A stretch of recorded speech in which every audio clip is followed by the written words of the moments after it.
Ikaw naman, Senator Pacquiao, naging senator ka na. Sana yung statement mo ngayon, na ipinapangako mo, ginawa mo na nung ikaw ay naging senador. Hindi sana ngayon, hindi ka nahihirapan na kumandidato. Pero binabati ko po lahat ang Team Suka, kaway-kaway dyan sa mga Team Suka, at doon sa mga Team Isinuka, sinusuka ng taong bayan, at sana ay ma-overdose kayo, at doon sa team na kumakain ng suka, ma-overdose na rin kayo. Tatlo yun eh.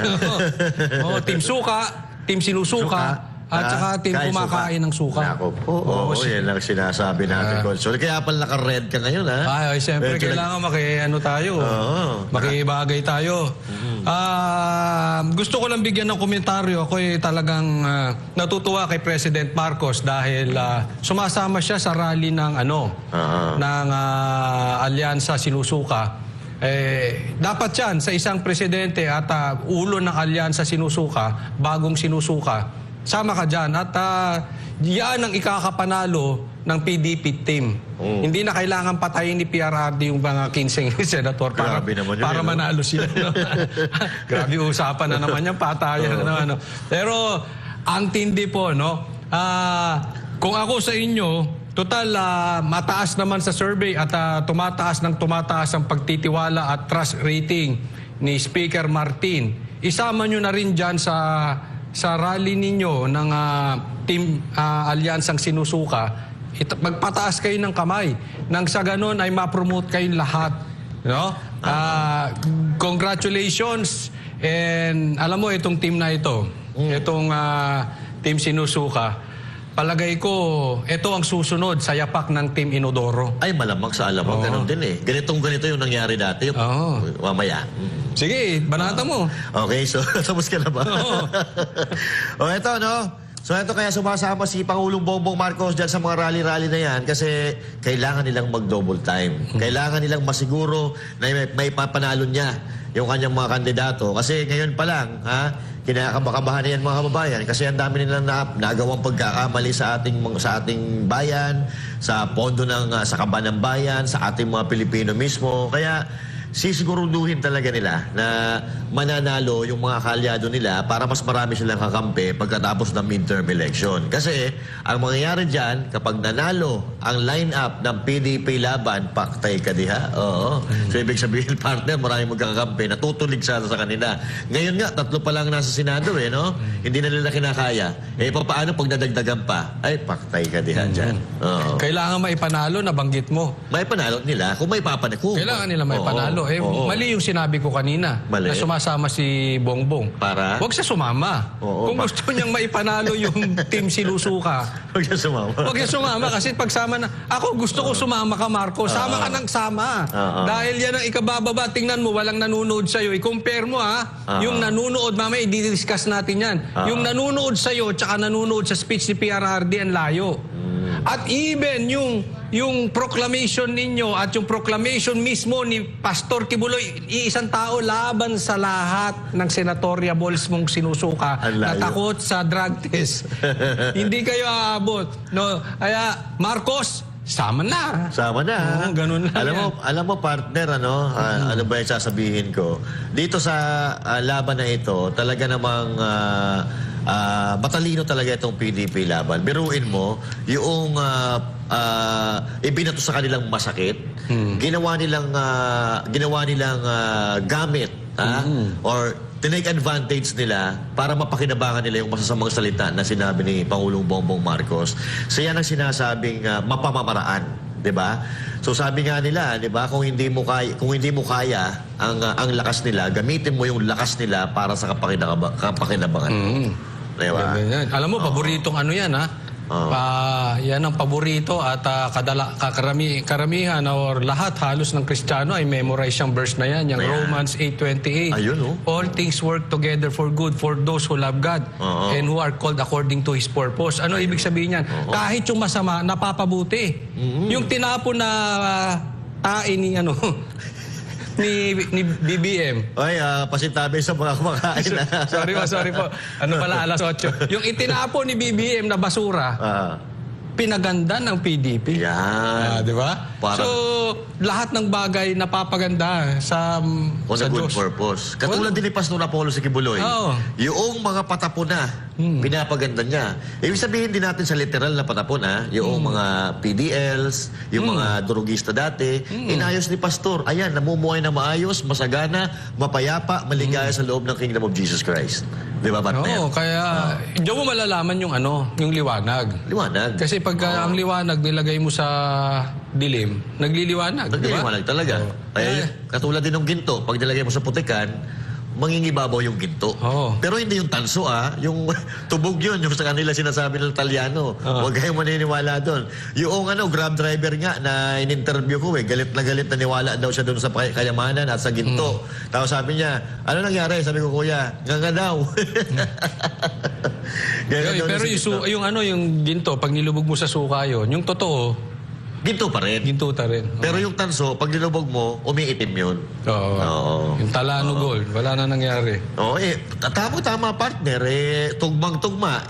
Parang napahamak siya doon sa sinabi niya kasi maraming po pwedeng patungkulan doon sa suka. Tingnan mo, yung ginawa ni Atty. Vic Rodriguez, ang suka ay kalaban ng peking ginto at ng mga tanso.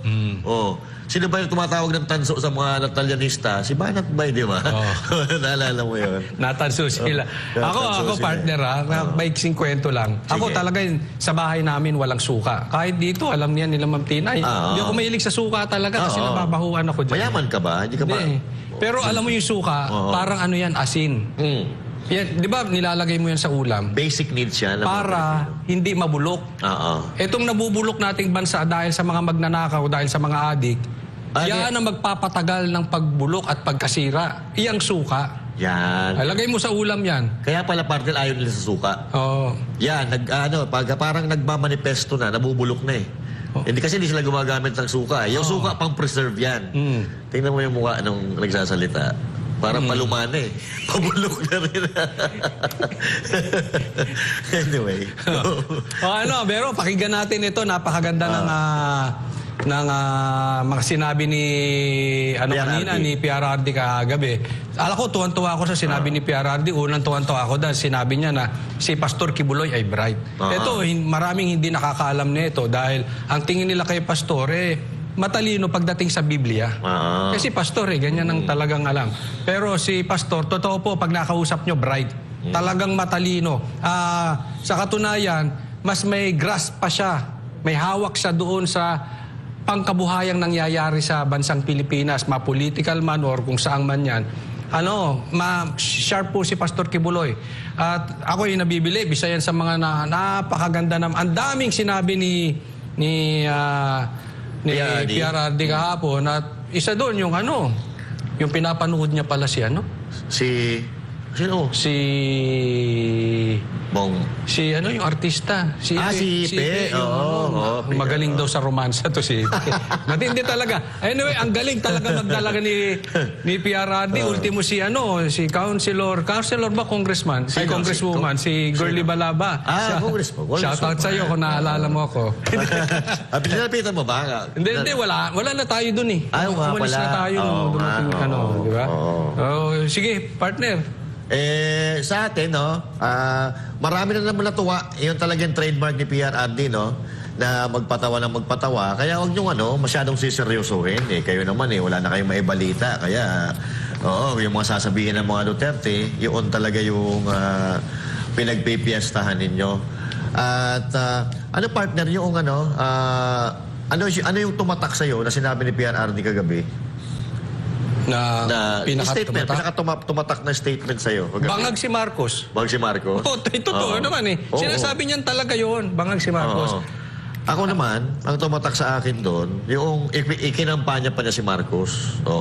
Na kung sa tingin nyo, maganda ang buhay ninyo sa panahon ni Marcos ngayon, boto nyo si Marcos. Tama. Diba?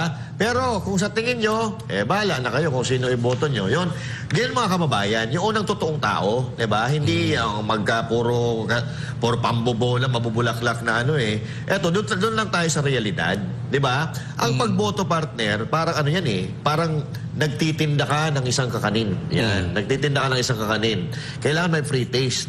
May isang nagtitinda ng kakanin, may pre-taste. May isang nagtitinda ng kakanin, walang pre-taste. Yung isa pinatikim ka, yung isa ayaw ka patikimin. Doon ako bibili sa nagpatikim. Oo. Si PRRD, pinatikim na tayo ng kanyang panunungkulan. Samantalang ito ngayon, wala pa tayo natitikman. Partner, mukhang mahilig ka sa tikiman. Yun nga Valentine's Day kasi ngayon. Kaya may sige. mga handaan. May mga handaan tikiman. So, ibig sabihin, mas doon na tayo sa napakinabangan natin. Doon tayo sa mayroon tayong napala kaysa doon sa walang mapapala. Hanggang ngayon, wala pa rin tayo napapala eh. So, ako naniniwala pa rin ako na kung ano ang tama, kung anong tama, kung ano yung puno, yun pa rin ang bunga. Halimbawa, iboboto nyo yung mga sa partido ni PRRD, di susundin yan kung ano yung payo ni PRRD.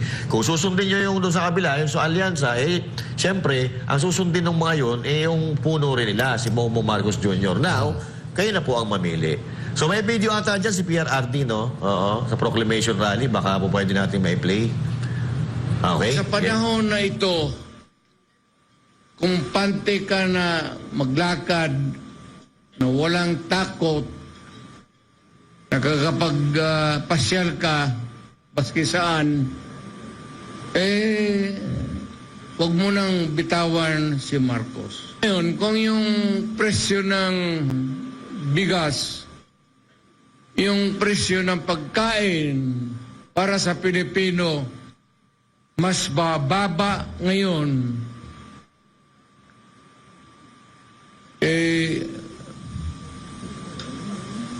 noong panahon na umupo si Presidente,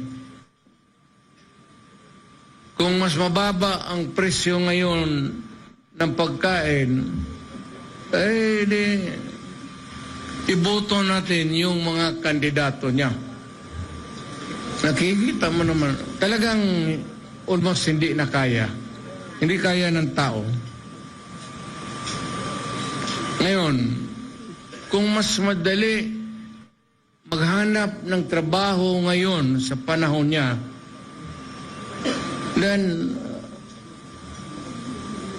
doon ka sa kanya, doon sa administrasyon. Kung sa panahon na ito, kung pante ka na maglakad na walang takot, nakakapag-pasyal ka, baski saan, huwag mo nang bitawan si Marcos. Piliin mo na yung kandidato niya.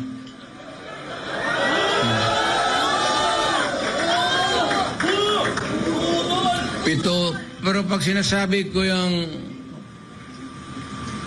pag nagsasalita ako, gumaganyan ako, ibig sabihin, ito yung kapalit.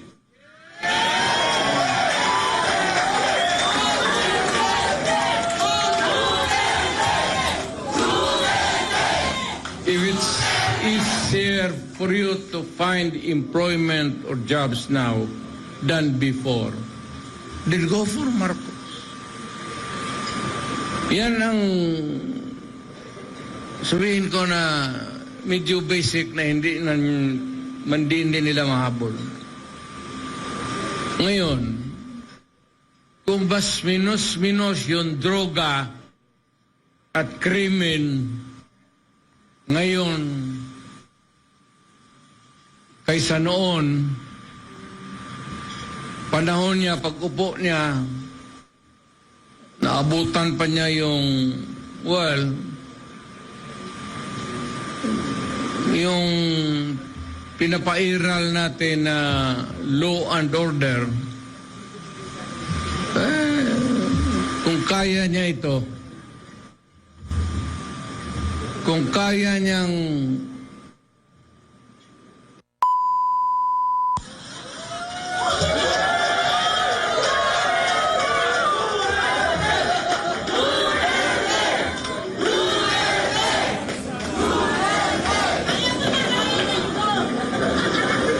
kung ako ang drogista, kung may gano'n ako, at bakit sa utak ko, bakit hindi? Total, kasama ko naman sa presidente sa hit-hitan. So, yung baski yung mga pulis, pati military, medyo ano sila? Because of the incongruity. Hindi magkasya eh. Meron isang presidente na talagang bangag.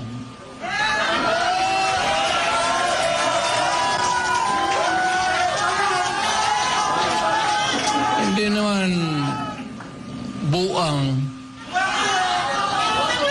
pero yung bisyo ng droga, long term yan. Maging ulol si Marcos,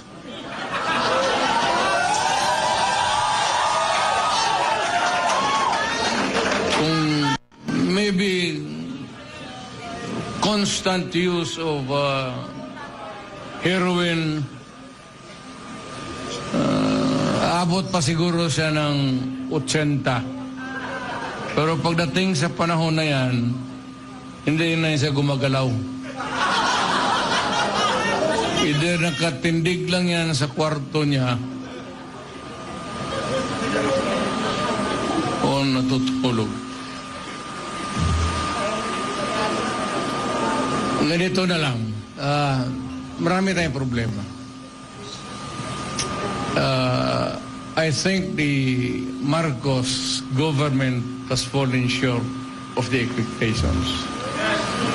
Ako, hindi ko ma-compare kasi pwede kong sabihin, mas mabuti siya ngayon kaysa aking panahon. I can even concede na ganon ang nangyayari. Pero it would not be a good reason for you to solve the problem just because you're doing right, more rights than the wrong ones that the other guy had committed in the past. Na ibig sabihin niya, kung sabihin, wala yun si Duterte, mahina kasi gano'n. Okay. But it's not me. It's the Filipino people. Ang tignan mo ang Pilipino, huwag kang magturo dyan sa mga kalaban mo, kagaya ko, kasi ako, hindi na ako kandidato. Ngayon, kung mag-usap tayo, ang pag-usapan natin kung ano ang mga tao na pwede nating gawin na makatulong sa atin, mailagay dyan sa Senado para paski batas na lang ang habulin natin or a policy that is enunciated by Congress, particularly about the drug problem and itong ekonomiya. Ito ekonomiya, mabigat to. Walang bright dito. But at least naman yung sabi ko pagkain, sana mahanapan nila ng paraan. Talagang tumataas eh. Kaya I don't know how it operates now, but if you continue to practice democracy, we have to have a Senate na kailangan nandyan even to persuade any sitting government to do what is right. Ayun, partner. Matindi yan, ano? Gustong-gusto. Yung sinasabi ko sa partner kanina, na binanggit niya ay bangag si Marcos. Ito, liwanagin po natin, ha? BBM, President BBM, ilang beses ka na pong kino-call out ni dating Presidente Rodrigo Roa Duterte na bangag. Tapos, ikaw pag nag-i-speech ay para ka may bebel gum, pag ganong ka pa. May bebel gum. So, anong gagawin natin ngayon? Masisisi ba natin yung taong bayan na pinagdududahan kang adiktos? Kung kami ay sinasabihan mo na parang pinabili ng suka, kayo dyan ay parang pinabibili ng pulburon. Ay, ano pang dapat natin gawin, Marcos? Diba? Sasamahan ka nga daw, dyan kayo sa Luneta, sabay kayo magpa-drug test. Ang tagal na nito overdue na po itong drug test na ito. Ha? Tapusin na po natin. Alam mo, ako dapat, itong mga senador ng team sinusuka, alyansang sinusuka, dapat convince nyo yung boss nyo. Boss, masisira tayo dito. Pa-drug test na tayo lahat. Oh, Tito Soto, di ba nagpa-drug test kayo nung 2016 presidential election? Si Lacson. Ba't hindi nyo simulan ngayon? Pa-drug test kayo. Yan. Di ba? Kasi alam nyo yung binanggit ni PRRD. Ito lang yung pagkakabanggit niya ay disenteng pagkakabanggit na hamon na ikaw, Marcos, ay magpa-drug test at yung kanyang buong team sinusuka. Pa-drug test kayo. Hindi lang niya mabanatan kasi lahat yan, pero ang ibig sabihin niyan, yun na yun Kasi para ikaw ay magkusang loob. Kung kayo may delikadesa, dapat nagkukusang loob na kayo magpa-drug test. Yun lang yun. Pero dinadaan na nga kayo sa maayos na usapan, baka mamaya magulat kayo. Baka nasa plano ng PDP na sila ay magpa-drug test mismo. Sa katunayan, ako nga, lagay nyo dyan sa comment section kahit kami banateros. Payag tayo. Papasimuno ko na. Gusto nga namin, sana. Ewan ko kung tama itong aking sasabihin. Kahit kung po pwede lang, kasabay namin si Pastor Kibuloy at kaming 5 banateros magpapadrug test. Matik yan, partner. Diba? Anytime. Simple lang naman kasi yung problema natin dyan Paulit-ulit na sinasabi ni PRRD yan, ibig sabihin paulit-ulit yung hamon na yan, partner. Oo nga Okay ka na? Oo. Ako naman, titirahin ko talaga to Joke lang. Alam mo, Mga terms mo ngayon Di puro tira. tikiman, tapos tirahan. Ano nangyayari sa'yo? Valentine's Day, Valentine's Day. Sige, panatan mo. Okay. Anyway, ito sige nga ho, kasi paulit-ulit na Ilang beses na sinabi ni PRRD yan, kung hindi totoo, kasuhan nyo si PRRD. Kaya lang ang problema dito partner. Kung ako, sinasabihan ni PRRD at hindi naman totoo, magpapa-hair follicle test ako, sasampal ko kay PRRD yung resulta ng PRRD. Ay, hindi pwede, sabay kayo. Oo, sabay sila. Sabay magano. PRRD mismo, tsaka si Mark. Baka mamaya sa St. Luke's na naman niya napunta Ay, oo. Ang ibig kong sabihin, ako magpapadrug test ako, magkukumawag ako, magpapadrug test ako. Kung alam ko sa sarili ko, na hindi naman talaga ako magpapadrug test ako. Yung resulta, ipapakita ko sa sambayan ng Pilipino, isasampal ko sa mukha ni PRRD. Bakit di niya magawa? Hindi natin alam. Oo. Sabihin natin, hindi ako naniniwala dyan. Sige, kasuhan nyo nga si PRRD. Kasi ito ay paninirang puri. Diretso pagkakasabi ni PRRD partner, tinutukoy talaga niya. Now, ngayon, yung mga sinabi ni PRRD, kung papatulan nyo, nasa inyo na yan. Pag pumatol kayo sa mga sinasabi ni PRRD, mabibitag kayo dyan. Yan ang playground ni PRRD, yung mga asaran Hindi kayo mananalo dyan. Pero kung gusto nyo talaga, lalabanan si PRRD sa ganyang style, hindi subukan ninyo. Ang mahirap kasi dito, partner, yung managkukunwari sila na ganun sila Pero hindi Kumbaga parang ginagaya nila yung style ni PRRD na medyo malayo Hindi bagay. Hindi bagay So now, kaya mga kababayan, balikan natin ang mga sinabi ni PRRD. Itong mga sinabi ni PRRD, pa-comedy. Pero ilagay natin po ito sa seryosong konteksto. Yung sinasabi ni PRRD na kung sa tingin nyo, maligaya kayo sa panahon ni Marcos, kung sa tingin ninyo, nakakapaglakad kayo ng matiwasay at walang kaba-kaba sa mga eskinita ninyo sa tuwing madaling araw at gabi, kung ang buhay ninyo ay maayos, kung yung mga bilihin ngayon ay nakakaya nyo pa, iboto nyo si Marcos. Diba? Yun ang fair play, yun ang fair na laban. Yung Tinan mo, para may bubble gum. Ano ba ito? Kasi dapat pag nag-i-speech ka, hindi ka nagbabubble gum eh. Correct, partner. Dapat... Sorry. Okay na. Nadidistract ako rito magsalita siya. Nakaread away ka eh. Isipin mo, halimbawa ako, ganyan ha. Nagsasalita ako dito, pag ganong-ganon. Alam mo ba, si PRRD ay matinong Pag-i-distract ako, pangit, di ba? partner. Mawawala ako sa hulog. Pero ito na lang, ganito na lang.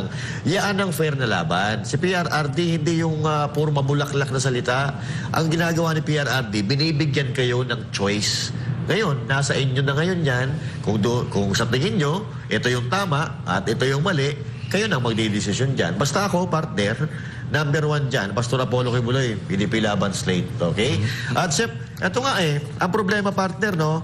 Etong dyan sa kabila, halos lahat dyan is mga anti-Marcos yan before. Anti-Marcos yan before. Pero ngayon, tingnan mo, kung makapagtanggol sila kay Marcos, akala mo hindi nila binanatan si Marcos dati. Oo, katulad nito. Kumakain ba yan ng suka, partner? Ito yung mga hindi kumakain ng suka, partner. Kaya nga nabubulok sila, hindi napipreserve eh. Yung suka, pampatagal yan ng lifespan ng mga karne, ng mga, kung ano pa. Pero ito, kaya maaga nagsibulukan eh. Kasi hindi kumakain ng suka eh. Ang sabi ni Pacquiao, partner, isa lang ito, bibigyan lang tayo ng isang halimbawa. Kung paano banatan ni Pacquiao ng pasikreto si PBBM. No? Kasi binanatan siya eh. Sabi niya, suka-suka. Ito si Manny Pacquiao, yung may suka. May tawag dito, may commercial na suka. Gumanti ngayon si Pacquiao. Sabi ni Pacquiao, bilang Pilipino, proud na proud ako dahil nailagay natin sa mapa ang ating bansa. Ba't kailan ba nawala sa mapa ang ating bansa? Parang di naman, di ba? Nandiyan naman sa mapa talaga yan eh. At ang nais ko po, sana tayong lahat ay magkaisa para sa isang pangarap na umasenso ang bawat Pilipino, bawat pamilya. Ako'y nalulungkot sa dami ng problema ng ating bansa. Parami ang walang trabaho, maraming nagugutom, at gano'n na lang ang aking concern sa mga kababayan nating mahihirap. Siguraduhin nyo na yung mga mahihirap na tao ay maprotektahan at magkaroon ng sustainable livelihood. Ano komento mo dyan, partner? Ayun sa screen. Hindi ko na talaga maintindihan kung saan patungo to si Kuya Manny. Oo, dapat ito mag-boxing o mag-motor na lang kasi alam mo, ito yung isa sa kumakain ng suka ito. Kinain niya yung suka niya Dahil sabi niya, isa pa, sinabi niya magnanakaw. Ito si Marcos. Ngayon, andyan ka sa kampo ng magnanakaw. Ikaw may sabi niya na, magnanakaw ang Marcos. Diba? So, paano may papaniwalaan ng taong bayan yung mga pinagsasabi mong ganyan? Sinong maniniwala sa iyo niyan? Unless na ikaw ay supporter ng magnanakaw. Dapat ipaliwanag mo yan. Manny. Close kami, no? First name basis. Hindi, Manny, paliwanag mo yan kasi hindi ka talaga uubra sa taong bayan. At alam mo yung credibility mo nakasalalay dyan. At mamaya, last mo na yung huling stint mo ng senador, hindi ka naman nalo ulit. No? Pag hindi mo pinaliwanag yan, lulutuin ka talaga ng tao. Until, ulitin ko, i-reconcile mo yung sinasabi mo, ano ba talaga si Marcos? Manny Pacquiao, sabihin mo, magnanakaw ba or hindi magnanakaw si Presidente Marcos? Ngayon, saka natin titingnan yung mga isasagot mo. Dahil magkaiba eh. Definitely, may Manny Pacquiao na nagsisinungaling. So, antayin natin Kung gusto mo, pwede ka naman namin ditong interviewin. Kung gusto mo naman, pwede ring suntukan kayo ni Boss Dada. Ikaw yung naghamon. Ikaw yung naghamon. Pinahamak ko si Boss Dada. But anyway, hindi natin alam kung sino Manny Pacquiao nagsisinungaling. Yung boksingero ba o yung politiko? Hindi natin alam doon. Pero partner, kasi ito kasi ang problema doon sa mga kandidato, mga politiko na maraming sinasabi. Di ba? Yung taong bayan, tingnan mo si PRRD. Ano sabi ni PRRD? Bahala kayo. Kumpara nyo na lang. Kung okay ba ngayon kaysa noon, kayo na mamili. Samantala ito iba, paliwanag sila ng paliwanag kasi wala silang nagawa. Diba? Wala silang nagawa. Kung baga dadalhin nila sa mabulaklak na salita. Sinasabi ko nga lagi, partner lagi naman natin sinasabi ito sa mga vlog natin na pag ikaw ay nagserbisyo ng matino, kapag ikaw ay may nagawang matino sa gobyerno, yung mga ginawa mo, yun na mismo ang magpo-promote at kakandidato sa'yo. Yun na ang magbubuhat ng iyong bangko, yun ang magpapakilala sa'yo sa mga Pilipino. At kahit hindi ka na mangampanya, mananalo ka dahil meron kang nagawa. Meron kang resibo, partner. Oo. Ngayon, ito si Senator Manny Pacquiao, isa ito sa mga politiko na maagang nabulok din. Oo, hindi ko alam kung naging ano naman to ng suka, naging model naman to ng suka, bakit hindi na-preserve? Oo, yung kanyang pagiging politiko. Maaga ka nabulok, sir. Namin alam kung alin doon sa dalawang statement mo ang totoo. Kaya mga kababayan, kayo na po talaga ang bahala. Yun ang sinasabi naman ni PRRD at lagi naman natin sinasabi na kung ano ang gustong mangyari ni PRRD. Kasi noong di tayo sumunod, napahamak tayo. Tingnan natin ang bansa ngayon. Diba? Sige, partner. Pero sige, may sasabihin ako, Sige. no? Kasi, sabi ko, sila na lang ni Boss Dada magsuntukan. Hindi, ang dapat magsuntukan, Sino? kasi Pacquiao versus Pacquiao. Oo, silang dalawa. Silang dalawa magsuntukan. Kasi magkaiba yung sinasabi. Yung isang Pacquiao, Ang sinasabi, magnanakaw. Si Marcos. Yung isang yung isang Pacquiao, himod. mabait to si Marcos. Sip-sip. Oo, sip-sip kay Marcos. Kaya magsuntukan kayong dalawa. Yan. Tingnan natin sino mananalo dito sa dalawang Pacquiao na ito. Hulaan natin. Pwede naman, partner, magsuntukan si Bongbong Marcos at si Pacquiao. Kasi nung una, binanatan si Pacquiao, suka-suka, si Pacquiao yun. Ngayon naman, yung binasa natin kanina, yun naman ang dali. Sino ba namumuno ngayon? Marcos, di ba? Oo. Sinong sinasabihin na nagpapahirap sa mga Pilipino? Mahal ang bilihin. Tinitira niya si Bongbong Marcos Jr. Baka tinitira to si Pacquiao. Pacquiao, pinaglalaroan kanila. Pinaglalaroan kanila. Ikaw naman kasi. Oo. But anyway, sa ibang balita naman, partner, formal nang ipinakilala ng PDP laban senatorial candidate ni Huwebes at naturang proclamation rally na ginanap sa San Juan City ay agad na sinagot ng mga ito ang naging pasaring ni Pangulong Bongbong Marcos at narito ang balita ni Troy Gomez. Sa unang araw ng kampanya ng PDP Laban ay agad na rumesbak ang mga kandidato nito laban sa mga patama ni Bongbong Marcos. Ang PDP Laban ay niyakap ang sinabi ni Marcos na ang mga kandidato na kalaban ng administration slate ay inutusan lang na bumili ng suka. Pero kung Team Suka man ang tawag sa kanilang grupo, ay baliwala naman nila ito kumpara sa Marcos administration na isinusukan na ng mga tao. Ako'y nagtitinda ng suka, pero nakapag-masteral degree ako. Nakapag-doktor of philosophy ako. Naging CPNP pa ako. At ngayon, naging senador pa. Kaya sa lahat ng nagtitinda ng suka dyan, malaki ang tsansa nyo na magiging senador. Alam natin kung bakit napakataas ng pangunahing bilihin sa ating bansa. Yung hindi kumakain ng suka, hindi nila alam yun. Alam din natin na lubog na ang ating bansa sa korupsyon. Kahit tayo, naaamoy lang natin ay suka. Pero sila hindi nila alam. Sapagkat karamihan sa kanila ay involved sa korupsyon. Kaya ako ay natutuwa kung ito man ang Team Suka. Isa po akong proud member ng Team Suka. At atin pong lalabanan ang Team Sinusuka!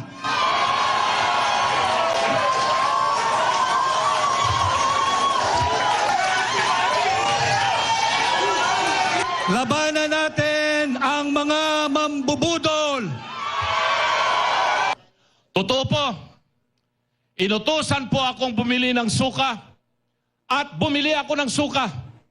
Siniguro ko na talagang suka yung aking binili, hindi po droga yung aking binili. Ang proclamation rally ay personal rin na dinaluhan ni dating Pangulong Duterte, ang chairman ng nasabing partido. Sa kanyang mensahe, sinabi niyang hirap si Bongbong Marcos na solusyonan ang mga problema sa bansa. Pero kung sakaling mas magaling man si Marcos sa pamamahala kumpara sa kanya, ay hinikayat pa niya ang taong bayan na iboto ang senatoriables ng administration. Ngayon, kung yung presyo ng bigas, yung presyo ng pagkain, para sa Pilipino mas bababa ngayon,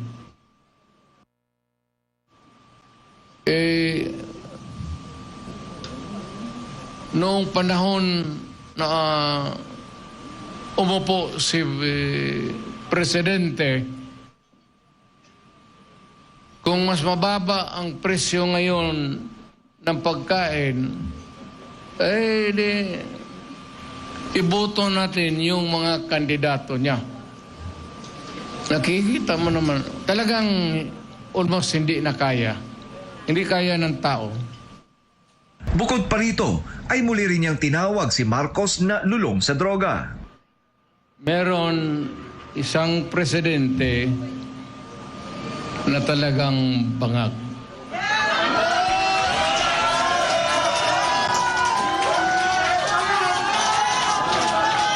Hindi naman buang, pero yung bisyo ng droga, long term yan. Maging ulol si Marcos,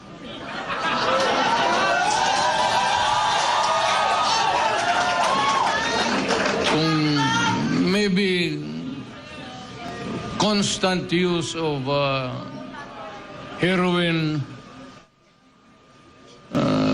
aabot pa siguro siya ng 80. Pero pagdating sa panahon na yan, hindi na siya gumagalaw. Either nakatindig lang yan sa kwarto niya. Sa kabuuan ay umabot ng 6 na oras ang proclamation rally ng Duterte senatorial candidates na ginanap sa San Juan City. Sa kanyang mensahe ay nabanggit din ng dating Pangulo na posibleng mangampanya ang partido sa Lawag, Bicol, Cebu at Zamboanga. Para sa Diyos at sa Pilipinas kung mahal, Troy Gomez nag-ulat, SMNI News. Ayan, partner. Ayan, yung sinasabi natin na yung Team Suka napaganda patuloy. Alam mo, hanggang dulo yan. Pipigayin namin yung content na yan, yung topic na suka na yan. Actually, tinatawag na nga namin ng team natin na Team Suka. Talagang damaging yung ginawa ni BBM na ganyan. Isa yan sa magpapanalo straight PDP. Yung binanggit ng Team Suka. Kamali siya din, partner. Kamali eh. Pasok na pasok sa banga yung Ang baga hindi niya siguro ina-expect na ganito ang mangyayari. Akala niya papatok sa tao dahil ganito, nagiging parang rin siya cool kid ba? Yung parang kanto-kanto boy. Hindi kasi bagay eh. Ang masihirap kasi dito, partner, hindi niya alam kung ano yung mga kahulugan niyan, kung paano sinasabi, saang banda sinasabi, o anong sitwasyon sinasabi. Hindi naman kasi niya pinagdaanan yan. Kung baga pilit na pilit, partner, ang pagkakabigkas niya. Tsaka ito sa akin, itong mga sinasabi ni Pangulong Bongbong Marcos na pag-build up diyan sa mga kandidato niya, ako hindi ko nasasabihin yan Nagmumukha lang siyang tanga, partner. Kasi kung papasyalan mo siya doon sa sa Facebook page niya, pinagtatawanan siya ng tao. Oo, totoo. Kung nakita mo, pinagtatawanan comment, Facebook page niya yun pero yung comment ng tao is kung yung mga kino-comment sa atin, sa mga vlogs natin. Ganun talaga ang comment. Kung ibig sabihin, nawawalan na talaga sila ng respeto kay Pangulong Bongbong Marcos dahil nga dito, siguro, sa nakikita niyang nangyayari at mga karakter ng ating Pangulong Bongbong Marcos. Kaya dito, mga kababayan, hindi ako buboto noong mga kandidato na nasa ilalim ng umbrella ng ganyang uri ng pinuno o politiko. Kasi ito hindi ko matatawag na leader to partner Kasi wala naman siya. Hindi naman siya nagli-lead Parang siya pa nga yung nililid. Oo. Kaya sa akin, pag-isipan po natin kung tayo ay boboto sa mga ganyan. Kasi parang ganito ang galaw ng mga dilaw. Dati yun, naninira sila. O kaya nga sila dumiretso sa Inodoro. Sana ngayon, yung mga ganitong paninira at negative campaigning, hindi lang natin sa Inodoro, i-flash, pati sa Poso Negro na, partner.